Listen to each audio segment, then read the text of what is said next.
Hey everybody, how's it going? It's Russell Matthews here, and I'm just making a quick video to let you know that your next application day for CRB is Monday, January 18th. That's tomorrow. And we're also going to talk about a small change to the application that you'll see when you go to apply this time. And you'll remember that after you've applied 13 times for this benefit, your eligibility ends. So if you're somebody who's applied right from the beginning, this is your 8th application, and it will end after your 13th, about 5 application periods from now. I always like to mention that so you can keep it in mind that you should sort of start to have a plan for when this happens, because there's no guarantee that these benefits are going to be extended past the 13 periods that they were initially intended for. But now let's take a look at the change on the application for the CRB. Now I'm not sure how it's going to be implemented when you go to apply tomorrow, but I'll take a look at the information page for CRB and let me show you exactly what this notice is of this change. This is the new notice that the CRA is giving out, and it says that if you traveled internationally,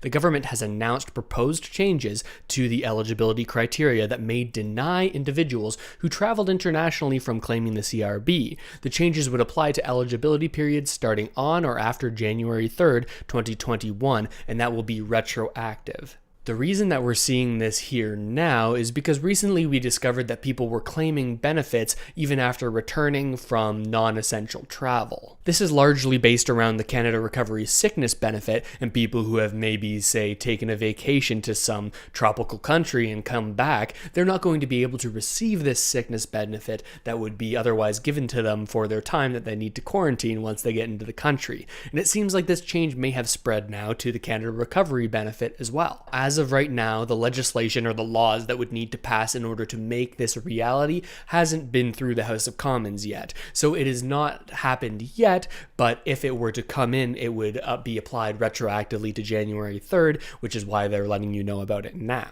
The one thing that they don't really make clear here on this notice is whether or not if you're traveling for essential reasons or work-related reasons that can't be done from home, whether or not you'll be able to apply for this if your hours are reduced and your pay is reduced to the point where you'd be eligible for the CRB anyways. So if you're in that situation, keep posted on this channel, because when we find out exactly what's happening when the new legislation passes, I'll be the one to let you know. And as with every new application period, I like to sort of take this as a chance to go over a summary of all the changes we've seen over the past 2 weeks and all the videos I've made to talk about it. I'm keeping updates like this coming all the time, but I know that not everybody can watch every single video I put out, so this video is where we're going to talk about the major news, and you can sort of click on the links that are in the description to go watch the videos you're more interested in. The first thing we talked about over the past 2 weeks is exactly the issue that we just touched on, about how people have been able to go on vacations, come back, and get paid to stay at home while quarantining after non-essential travel.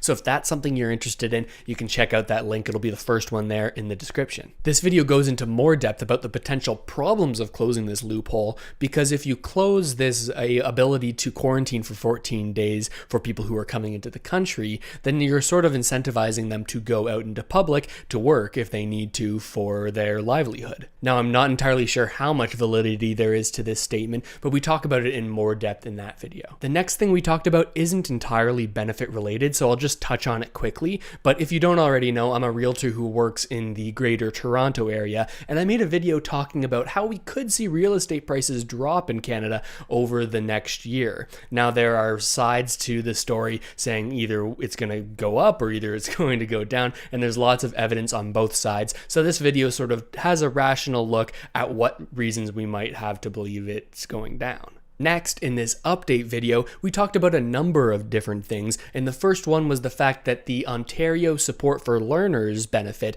has been expanded to include kids that are in school all the way up until the end of high school, whereas before it was only 12 and younger. Now, a lot of people were kind of upset with the fact that it was closed off to people over the age of 12, because let's face it, kids are expensive all the way until they're graduated from high school and even later, to be honest. Then we talked about something that will be applicable to absolutely everybody who's ever received a benefit since the start of the pandemic, and that is the fact that the CRA just put something in the mail that you're going to be receiving.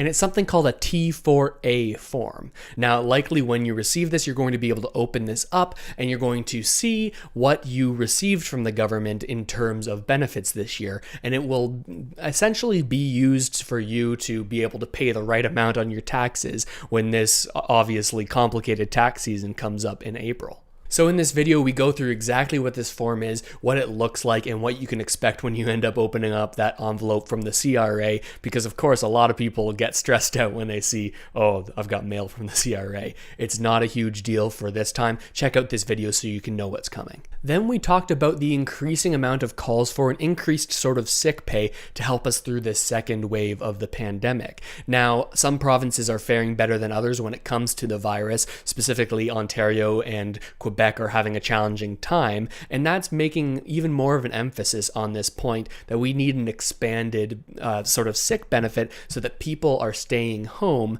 when they should be.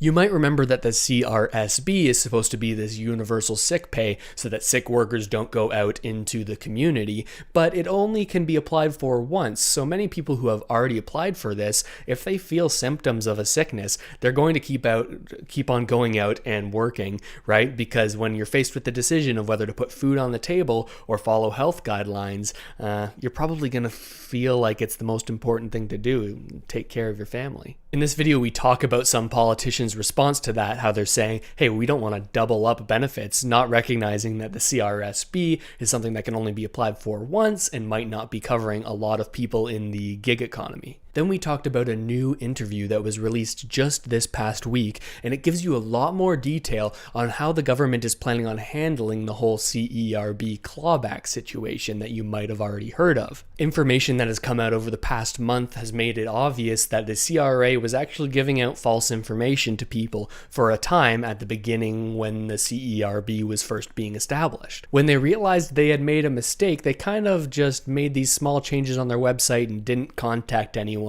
that they had previously communicated that they were eligible to.